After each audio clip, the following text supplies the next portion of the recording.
పుత్ర పవిత్రాత్మ నామమున ఆమేన్.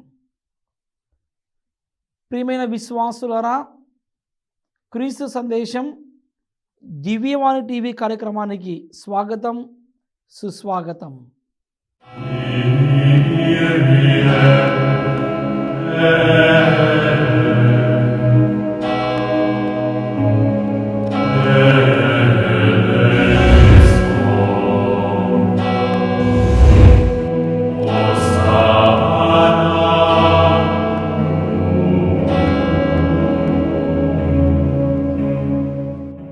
మత్తయి సువార్త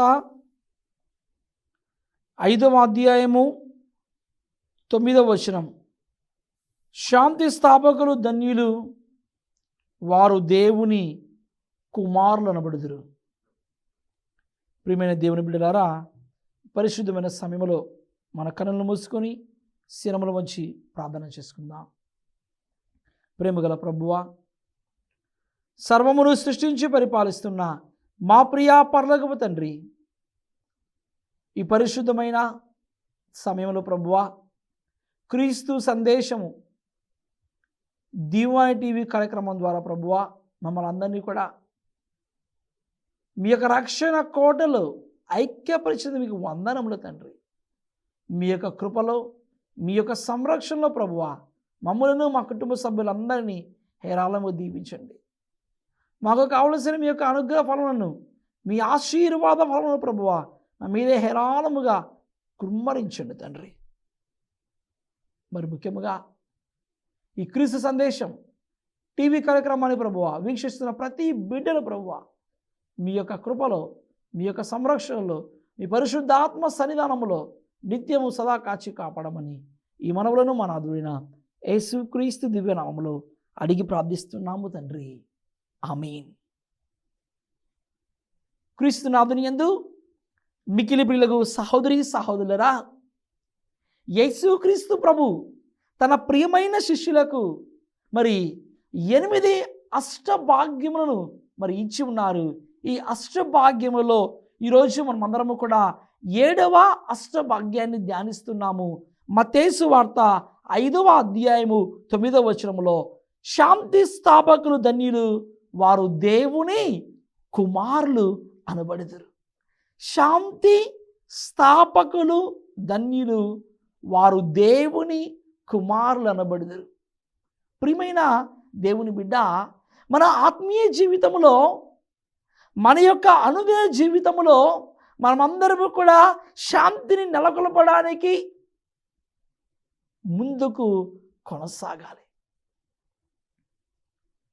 ప్రియమైన దేవుని బిడ్డ, పరిశుద్ధాత్మ ఫలములలో ఒకడైనటువంటి గొప్ప ఫలము శాంతి. ఈ శాంతి అనే గొప్ప పవిత్రాత్మ ఫలమును మనము అలవరుచుకుంటూ ఇతరుల జీవితాల్లో శాంతిని నెలకొల్పడానికి, ఇతరుల జీవితాల్లో శాంతిని స్థాపించడానికి మనము సోపానాలు వేయాలి. ఈ ప్రపంచము, ఈనాటి ప్రపంచాన్ని మనము ధ్యానం చేసినట్లయితే నాది నేను అన్న స్వార్థపూరితమైన ఆర్ద్రతతో జీవిస్తూ నీతి, న్యాయము, సోదరభావం, సోదరతత్వం, శాంతి, సమాధానము, ఎటువంటి దైవరాజ్యపు విలువల ప్రకారము జీవించకుండా స్వార్థముతో, పగతో, క్రోధముతో, అశాంతితో మరి జీవిస్తున్న ఈ ప్రపంచములో యేసుక్రీస్తు ప్రభు మనందరికీ ఒక విప్లవాత్మకమైన సందేశాన్ని ఇస్తున్నారు.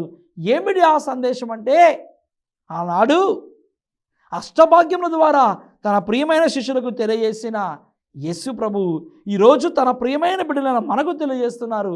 ఏమిటి ఆ గొప్ప సందేశం అంటే, శాంతి స్థాపకులు ధన్యులు, వారు దేవుని కుమారులు అనబడుదురు. నీవు నేను యేసు ప్రభు చేత ప్రత్యేకముగా ఎన్నుకోబడి, యేసు ప్రభు చేత ప్రత్యేకముగా మరి ఆశీర్వదించబడి శాంతిని నెలకొల్పడానికి ముందుకు కొనసాగాలి. పునీత పౌలు భక్తుడు రోమిలికి రాసిన లేఖ 8వ అధ్యాయము 30వ వచనం ధ్యానిస్తున్నాం. ప్రియమైన సహోదరి సహోదరులారా, తాను ఏర్పరచుకున్న ప్రతి బిడ్డను దేవుడు పిలుచునే కాదు, వారి నీతిమంతులుగా చేసెను. నీతిమంతులుగా చేయడమే కాదు, వారి తన మహిమలోనూ పాలు పంచి ఇచ్చెను. అటువంటి గొప్ప గొప్ప పిలుపును ఈ లోకములో పునీతము చేసుకుంటూ, అటువంటి గొప్ప పిలుపును ఈ లోకములో పావనము చేసుకుంటూ, అటువంటి గొప్ప పిలుపును ఈ లోకములో పవిత్రము చేసుకునే గొప్ప భాగ్యాన్ని దేవుడు కుటుంబ దంపతి జీవితంలో ఉన్న ప్రతి భార్యాభర్తకు, అదే విధముగా వివిధ అంతస్తులో ఉన్న వారికి అందరికీ కూడా దేవుడిచ్చారు. ఎందుకు ఈ పిలుపునిచ్చారంటే మనం అందరము కూడా శాంతిని నెలకొల్పడానికి.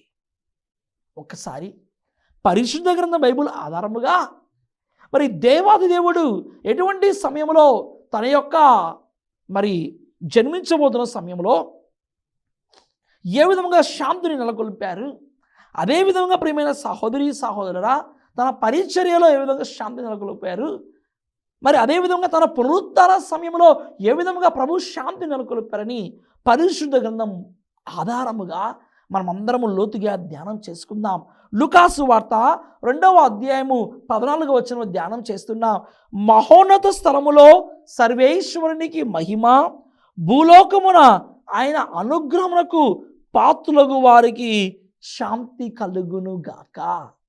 యేసుక్రీస్తు ప్రభు తన యొక్క జన్మదిన శుభ సూచకముగా ప్రియమైన సహోదరి సహోదరులారా, మహోన్నత స్థలములో సర్వేశ్వరునికి మహిమ, భూలోకమున ఆయన అనుగ్రహమునకు పాత్రులగు వారికి శాంతి కలుగును గాక అని ప్రభు తన యొక్క జన్మదిన ఈ యొక్క సందర్భముగా మరి గొప్ప అభయాన్ని తన ప్రజలకు మరి ఇస్తూ ఉన్నారు, ఈ భూలోకంలో ఉన్న ప్రజలందరూ.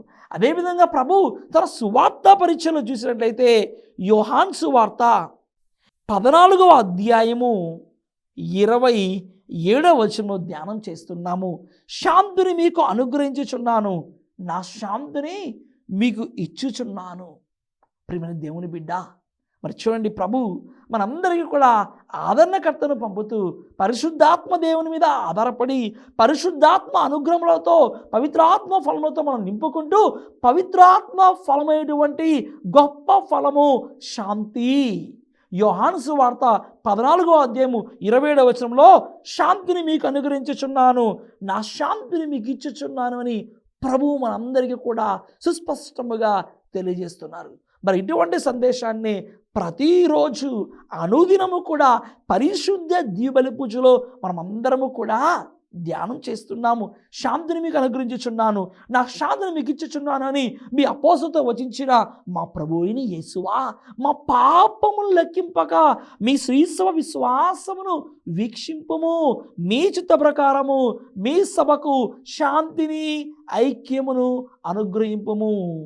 ప్రియమైన దేవుని బిడ్డ, అటువంటి శాంతిని అటువంటి సమాధానాన్ని యేసు ప్రభు బిడ్డలమైన మనమందరము, యేసుక్రీస్తు ప్రభుని అనుసరిస్తున్న మనమందరము కూడా శాంతి కాములుగా, శాంతి స్థాపకులుగా ఈరోజు మనమందరము కూడా నిలవాలి. కావున ప్రియమైన దేవుని బిడ్డ, ఈరోజు ఆత్మీయ జీవితంలో ఒక తీర్మానం తీసుకోవాలి. ఈరోజు ఆత్మీయ జీవితంలో ఒక దృఢమైన నిర్ణయం తీసుకోవాలి. ఏమిటి ఆ దృఢమైన నిర్ణయం అంటే, ఏమిటి ఆ యొక్క పటిష్టమైన తీర్మానం అంటే, శాంతి కాములుగా మనమందరము మెలగాలి, శాంతి రాజ్యాన్ని స్థాపించాలి, శాంతిని నెలకొల్పాలి, ఇతరులకు మనము ఆ యొక్క ప్రభువు వసగిన శాంతిని మన ఇరుగు పొరుగు వారికి పంచాలి. పగ, క్రోధము, అసూయ, ద్వేషము తాండవిస్తున్న ఈ ప్రపంచంలో యేసుక్రీస్తు ప్రభు, అయ్యా మీరు శాంతిని నెలకొల్పండి, మీరు శాంతి కాములుగా జీవించండి అని మనందరికీ కూడా గొప్ప వాగ్దానాన్ని, గొప్ప పెను మార్పుకు సోపానాన్ని దేవుడు మన ద్వారా తెలియజేస్తూ ఉన్నారు. క్రీస్తు సందేశం కార్యక్రమంలో ఇప్పుడు ఒక చిన్న విరామం తీసుకుందాం.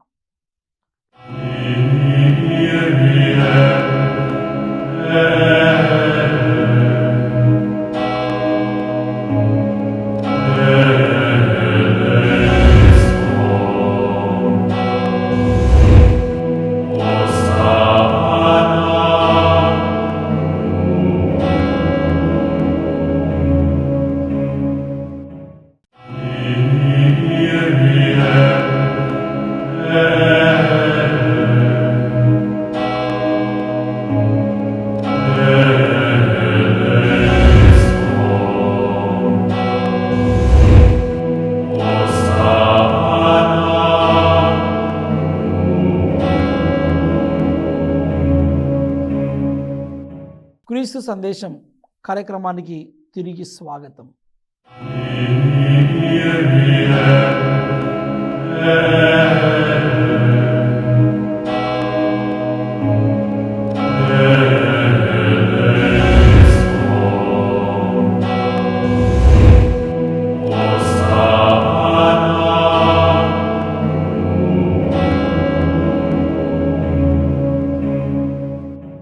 ప్రియమైన దేవుని బిడ్డలారా, దర్శన గ్రంథము 3వ అధ్యాయము 19 నుంచి 20 వచనములు ధ్యానం చేసుకుందాం. దర్శన గ్రంథము 3వ అధ్యాయము 19 నుంచి 20 వచనములు. నేను ప్రేమించు వారందరినీ గద్దించుచుందును, శిక్షించుచుందును, కనుక ఆసక్తి కలిగి హృదయ పరివర్తనము చెందుము. వినుము, నేను ద్వారం వద్ద నిలిచి తలుపు తట్టుచున్నాను.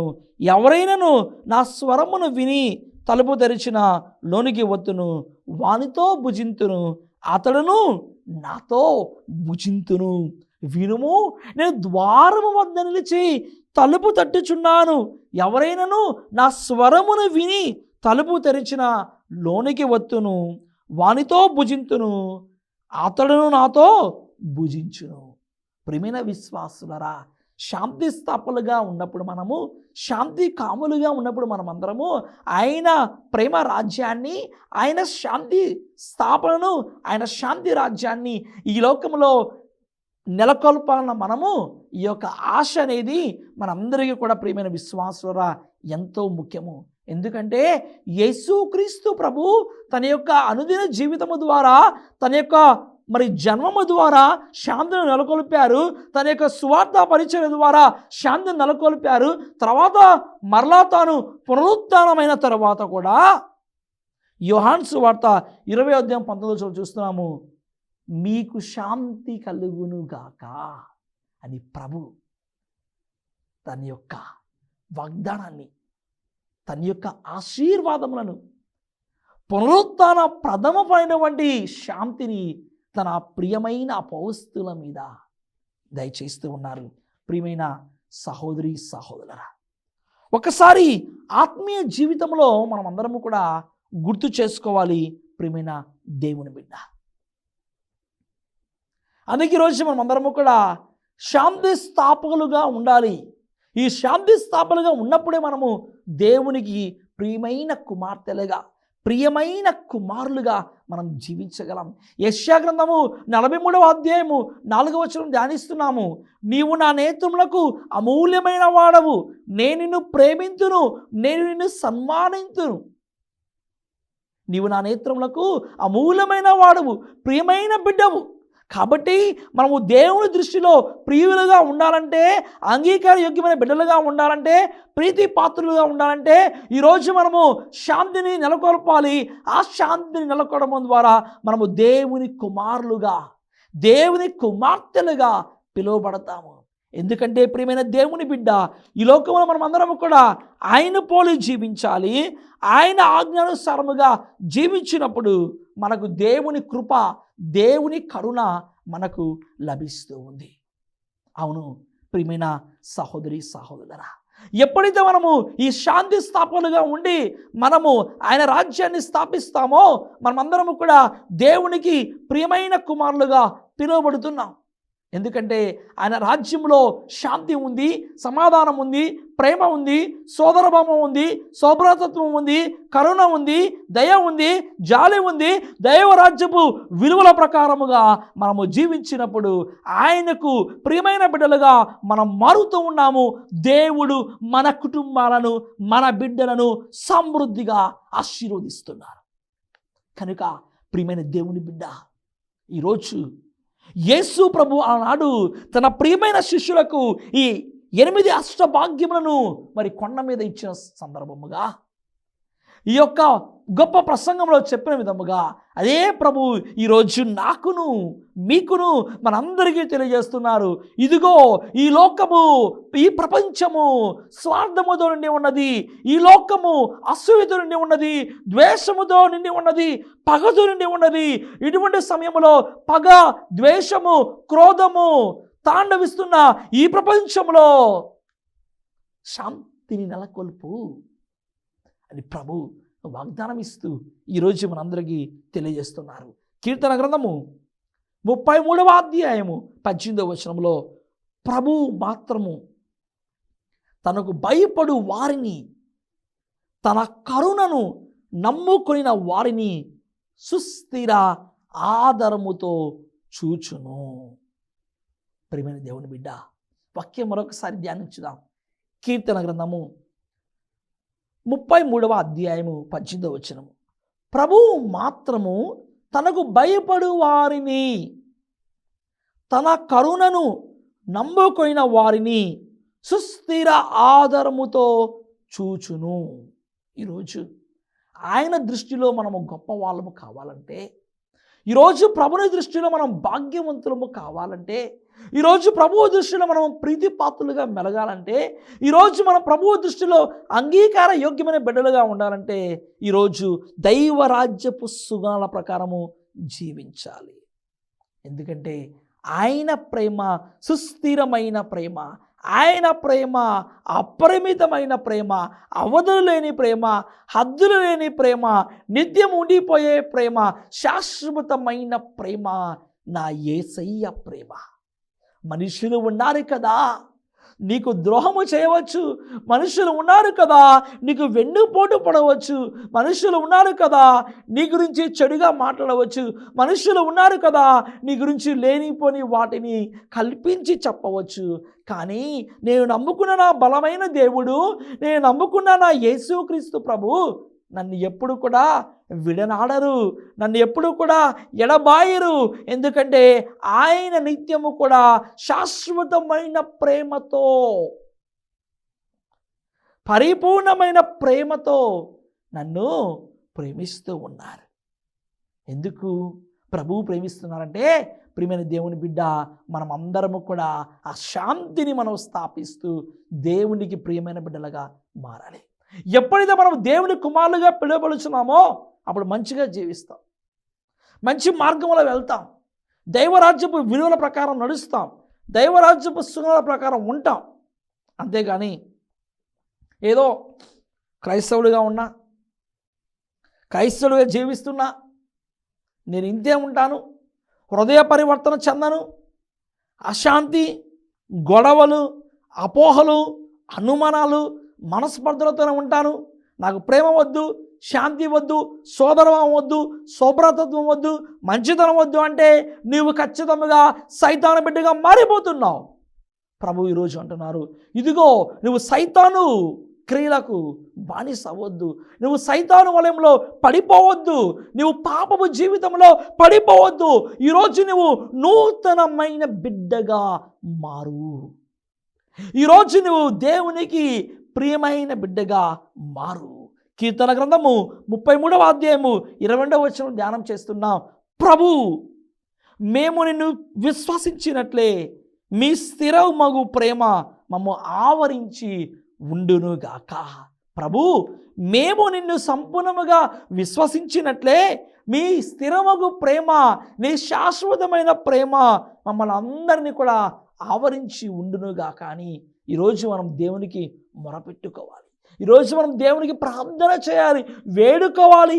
ఎందుకంటే ఆయన ప్రేమ, ఆయన కరుణ, ఆయన యొక్క సన్నిధానము, ఆయన యొక్క శాంతి, ఆయన యొక్క క్షమాపణ మన జీవితం లేకపోతే మన శూన్యమే. ఈరోజు లక్షలు ఉండవచ్చు, కోట్లు ఉండవచ్చు, లేకపోతే అంతస్తు ఉండవచ్చు, ఆస్తి పాస్తులు ఉండవచ్చు, కానీ దేవుని ప్రేమ, దేవుని కరుణ, ఆయన శాంతి, ఆయన సమాధానము నీ జీవితంలో లేకపోతే మొత్తము కూడా శూన్యమే. కొన్నిసార్లు ప్రేమైన విశ్వాసరా వద్దు అన్న వస్తుంది ఆస్తి, కొన్నిసార్లు వద్దు అన్న వస్తుంది ఆస్తి, కావాలి అన్న రావడం లేదు శాంతి. కొంతమందికి వద్దు అన్న వస్తుంది ఆస్తి, నాకు రావాలి అన్న, నాకు కావాలి అన్న రావడం లేదు శాంతి. ప్రపంచంలో ఇలాంటి వాళ్ళు కూడా ఉంటారు. శాంతి సమాధానం నాకు కావాలండి, నాకు ఈరోజు శాంతిగా, మనస్ఫూర్తిగా, ప్రశాంతంగా ఉండాలనుకుంటాం. ప్రియమైన దేవుని బిడ్డ, ఓ పక్కేమే అన్నీ వస్తూ ఉంటాయి, అది వస్తుంది, ఇది వస్తాయి, అన్నీ వస్తాయి. కానీ అసలుది మనం ఈరోజు కోల్పోతున్నాం. ఆస్తులు ఉన్నాయి, అంతస్తులు ఉన్నాయి, పేరు ప్రఖ్యాతులు ఉన్నాయి, హోదా ఉంది, అన్నీ ఉన్నాయి. కానీ జీవితంలో ఈ హృదయానికి, ఈ కుటుంబానికి, ఈ జీవితానికి శాంతి లేదు. ఎన్ని ఉన్నా నీకు శాంతి లేకపోతే నీ జీవితం శూన్యమే కదా. అందుకే ప్రియమైన దేవుని బిడ్డ, జీవితంలో ప్రథమ స్థానాన్ని యేసు ప్రభుకి ఇచ్చినప్పుడు ఏ విధముగా అపోస్తలులు యేసు ప్రభుకి మొదటి స్థానాన్ని ఇచ్చారో, ఏ విధముగా అపోస్తలులు యేసు ప్రభుకి ప్రథమ స్థానాన్ని ఇచ్చారో, మరి నీవు నేను కూడా ప్రభునికి ప్రథమ స్థానాన్ని ఇచ్చినప్పుడు ప్రభువు మన కుటుంబాలను, మన బిడ్డలను సమృద్ధిగా దీవిస్తారు, సమృద్ధిగా ఆశీర్వదిస్తారు. ఎందుకంటే మనము ఆయన దృష్టిలో అమూల్యమైన బిడ్డలము. ఎందుకంటే ప్రభువు మనల్ని ప్రేమిస్తున్నారు, ఎందుకంటే ప్రభువు మనల్ని సన్మానిస్తున్నారు. మనమందరము కూడా శాంతి స్థాపకులుగా మారాలి. ఆయన ప్రేమలో నిత్యము కూడా మరి ఫలింపచేసుకోవాలి. ఆయన ప్రేమలో నిత్యము కూడా సమృద్ధిగా మనం అందరము కూడా ఎదగాలి. ఎందుకంటే మన కోటయు మన రక్షణము ఆయనే కదా. మన కోటయు మన రక్షణమును ఆయనే కదా. ఆయన యొక్క సుస్థిరమైన ప్రేమతో, ఆయన యొక్క శాశ్వతమైన ప్రేమతో, ఆయన యొక్క అపరిమితమైన ప్రేమతో, ఆయన యొక్క హద్దులు లేని ప్రేమతో, అవధులు లేని ప్రేమతో దేవుడు నిత్యము కూడా తన యొక్క కృపలో, తన యొక్క దూతల కాపుదలలో మనందరినీ కూడా భద్రపరుస్తూ ఉన్నారు. ప్రియమైన దేవుని బిడ్డ, కావున ఈరోజు నీవు ఈ యొక్క 7వ అష్టభాగ్యము ద్వారా నిన్ను నీవు, నీ కుటుంబాన్ని, నీ వ్యక్తిగత జీవితాన్ని యేసయ్యకు సమర్పించుకో. శాంతి స్థాపకులు ధన్యులు, వారు దేవుని కుమారులు అనబడుదురు. కావున ప్రియమైన విశ్వాసులారా, మనము కూడా దేవుడు వసిగిన ఈ పునరుత్థాన ఫలము, దేవుడు పరిచయంలో వసిగిన ఈ గొప్ప ఫలము, దేవుడు తన జన్మదినం ద్వారా మనందరికీ ఇచ్చిన గొప్ప ఫలము, ఈ శాంతి అనే ఫలమును మనము మన హృదయాల్లో, మన యొక్క జీవితాల్లో అలవరుచుకుందాం. దీని కొరకు మనం అందరము కూడా ప్రయాసపడదాం. దేవుని కృపను, దేవుని అనుగ్రహాలను పొందుకుందాం. తద్వారా యేసు క్రీస్తు ప్రభు మన కుటుంబాలలో, మన సంఘ జీవితములో ఆయన శాంతియు సమాధానమును మన మీదే హేరాళముగా కృంభరించునుగాక. ఆమేన్. ప్రభు మీతో ఉండునుగాక, మీ ఆత్మతో ఉండునుగాక. సర్వశక్తిగల సర్వేశ్వరుడు పిత, పుత్ర, పవిత్ర ఆత్మ మిమ్ము ఆశీర్వదించి సదా కాచి కాపాడునుగాక. ఆమేన్.